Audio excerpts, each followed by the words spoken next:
Hiya, my name's Claire Shaw. I'm speaking to you from a home in West Yorkshire, hence all the pictures on a winter's night. I'm probably these days better known as a writer, so I'm a professional poet.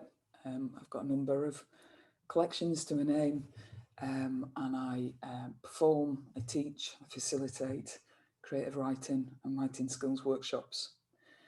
But for the last couple of decades, I've also worked in and around the subject of self injury and self harm.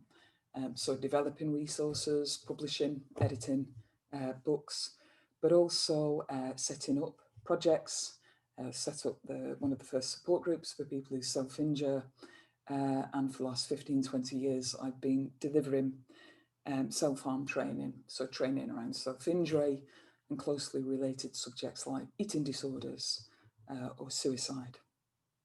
In all of that work, I'm informed and motivated by my own personal experiences. So I self injured between the ages of 10 up to 30. And as you move through this resource, I'm going to be popping up in a couple more places to draw from my experiences to help you to make sense of some of the material that you're going to be covering. The training resource should take about an hour for you to work your way through. It aims to address some of the most common questions and areas of concern named by staff and by carers who are supporting people who self injure.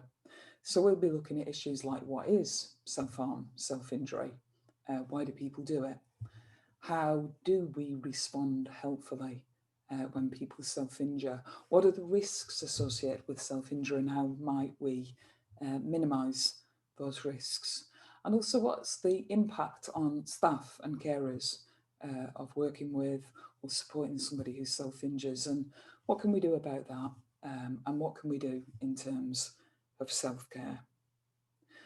Throughout the resource, we're drawing on a range of different kinds of knowledge. So we'll be looking at research, we'll be drawing from theory, we'll be looking at guidelines and policies. But just like me, you'll be invited to reflect on your own experiences too.